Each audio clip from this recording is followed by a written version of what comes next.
Ooh la la la. Ooh la la la. It's the way that we rock when we doing our thing. Ooh la la la. It's the.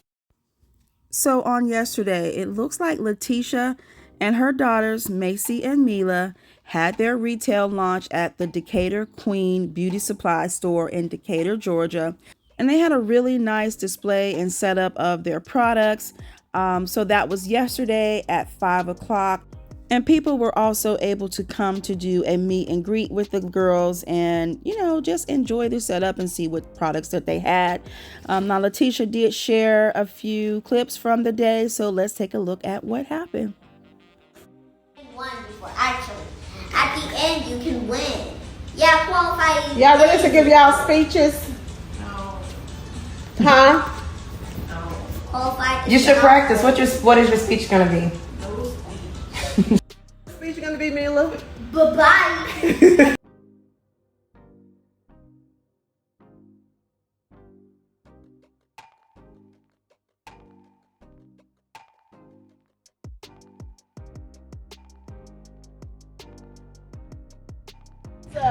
A new business and a new brand. So we hit the market like I want to say about 6 months ago. So thank you guys to Hair Queens for seeing our vision and believing in us. And also thank you to our team, Angela and Tiffany, because they work a lot behind the scenes to make Maci, Mila, and my vision possible. So thank you to our team, thank you to Hair Queens, and thank you guys. Yeah. And go ahead, Mila. So we wanted to thank you for purchasing and buying our products. And being here was the most amazing thing. Yeah. We wouldn't be anywhere else. We wanted to thank you guys for coming out and supporting us here for our first retail opening. I don't know. And I think it's really great that all of you guys are here. Oh, we love you. Aw, well, that was nice. It looks like Maci is coming out of her shell just a little bit. I know LaTisha has mentioned before that she is very shy and she does not like to be on the camera. And Mila, she is a little talker. But both of them, very cute, very adorable girls. And I'm excited for them. And I wish them the absolute very best. Now, up next, Miss Stormi Steele. She went live a few days ago and she talks about how basically in this next other half of Love and Marriage Huntsville, when it comes back on, she's going to be very transparent about her life and a lot of things that she has experienced in business. And she also gives us a little backstory on how she met Courtney, her husband. So let's take a listen to what she had to say. But I'm having a big sale too, you guys. It's the biggest sale I had, so I gotta give y'all this backstory. I can't tell too much because there's so much I'm gonna talk about when it comes to business after it plays out on the show. Because I'm so transparent, you guys. Like, I can't even believe I was as transparent as I was. I'm talking about tears. I'm talking about the real shit. I'm talking about crying. I'm talking about just keeping it 100. But this year, or the last, I would say, since January, I haven't done any sales, done anything on my website. We've really been building out new categories. So everybody knew me for hair care, but I've always kind of, labeled Canvas as a lifestyle brand. So this year I just solely been focusing on building out our other categories, and our body categories doing hella crazy. So I'm dropping a lot of new products for my birthday, and they're gonna be in a birthday bundle. And on top of that, I'm having my first sale of the year. I haven't had a sale all year, so I'm really excited about that. And I'm just excited. I'm excited. When you realize what happened to me last year and where I came from, y'all gonna be like, oh my fucking God. Are you serious? I'm a Canvas girl for 3 years. Yay! my favorite from Love and you and your husband keep it 100. We try to. Like, that was my whole thing with this process of TV. I was like, I can't go here and be fake. I was like, I can't even change how I talk. I was like, I can't do none of that. And then when I get mad, like, my tongue get thicker. Like, it'd be like, girl, I'm playing with me. Like, I'm like, I can't help it. And I was like, I can't be fake. Like, I don't want to be fake. Like, I don't want to hide shit. I don't want to not share. So I think I share a lot. So the first half was just warming up. I think the second half is like, it's going to be like, wow. And I went there. I was vulnerable through the process. I always looked at this process of reality TV like a learning situation. I wanted to learn me as a person. I wanted to work on myself as a person and my people skills and being around people, because I've never been a person to be around a lot of people, you know, or interact if it's not like strictly business. And when I mean like strictly business, I mean like meetings, you know, or business. Like, I don't do a lot of group interactions on a like personal level unless they're like my people that I've been around my whole life, you know.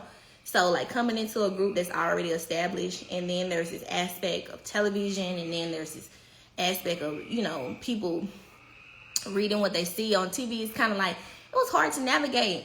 But like I said, I want to get better at this. I feel like I've grown so much, because like when I first came on the scene, it was me and Destiny. I love Destiny, by the way. It was me and Destiny, and it was like turn up. It was like the me who just pop out, because I'm a pop out type of person. I'll be like, bitch, don't play with me like that. Don't do that. Like, that's my first thing. Don't play with me. Like, that's my first thing I say. Like, it's like I just get ignorant as well. Like, don't play with me. Don't play with me, bitch. You know?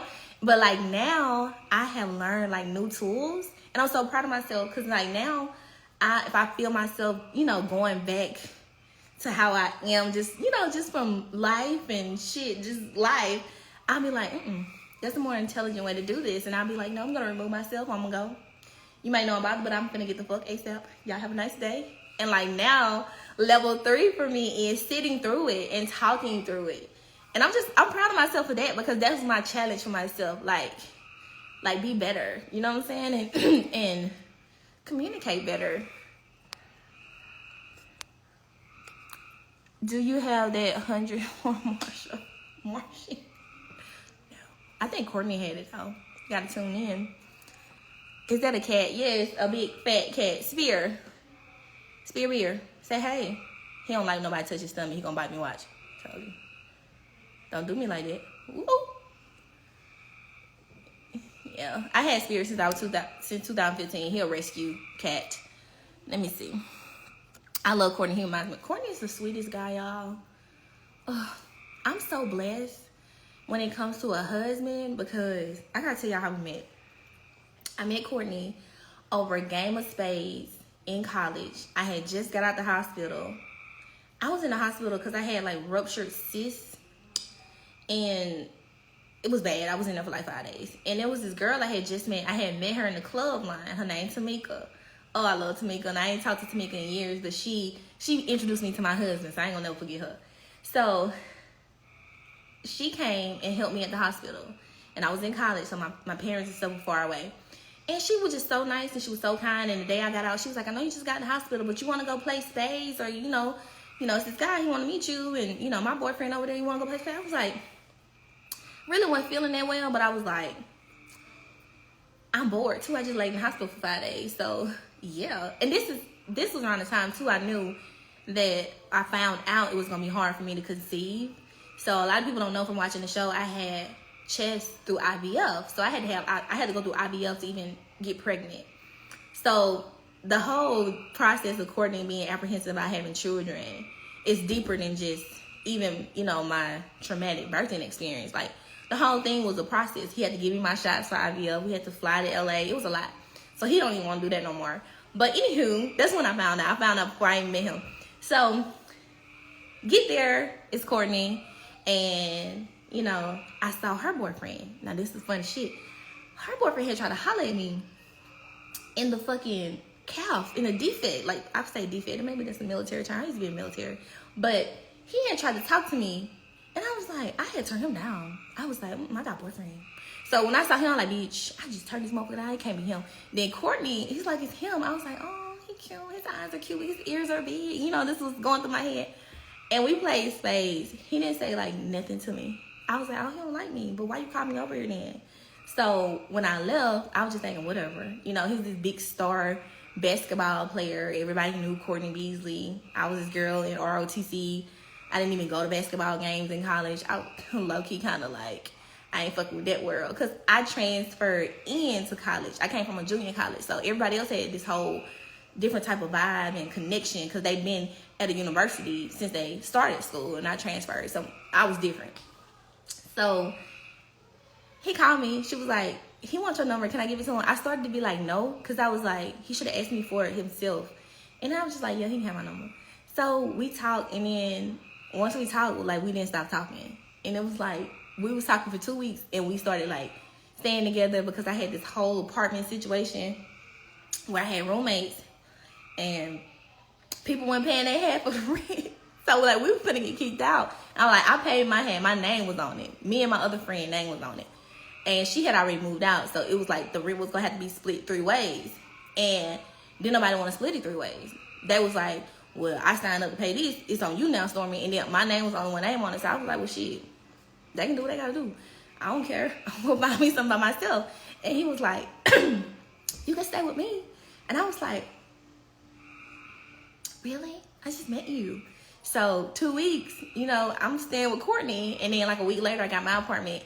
He bought me some furniture. And he was just so nice. He was nice from like the very beginning. And we've been like this ever since. It was like no question. And he always been like very open with his feelings. He never was like, he never did any of that stuff you feel like dudes do at a younger age. He was just always like very in it. And I was like, oh my God. And it never wavered off. And it never has. And I just be like, damn, I'm lucky. Because he's a great dad. Like, I be feeling like he a better dad sometimes than me. A mom. Because I be like, he's so attentive to Chess. Like, you'll see it too if you watch the show. Like, y'all don't understand. Like, I be like, damn, I'm blessed. And I couldn't ask for nothing else. Because he's so awesome. And I think y'all can see that too through the screen. I enjoy the show because you don't hold back and you keep it 100. I really try to. What product do you recommend for dry 4C hair? For styling? Is it for styling, or are you saying like for the whole process from shampoo to the finish? If it's 4C, I would recommend something that's moisturizing. A lot y'all don't know this too. I ain't just started selling hair care products. I used to be a hairstylist for years, from like 2011 until like 2019. But 4C, I would say you would need something to a moisturizing shampoo, a moisturizing conditioner, and stuff that seals moisture into your hair. Because like 4C hair tends to be more susceptible to breakage just because of the tighter coil. And a lot of the time we get our moisture and our nutrients from our scalps. And when you have like coilier hair, it doesn't, easily reach the ends like a straighter hair texture would. So something definitely moisturizing, something that will lock and seal in the moisture in your hair. We do have moisture. Our amplifying shampoo and conditioner is very good for that. Our infinitely deep conditioner is bomb as fuck for like moisturizing. And if you want like a styling, like if you wear your hair natural, I would recommend the goat milk, buttermilk, and skim to like seal the moisture in, like if you want to wash and go or twist out or something like that.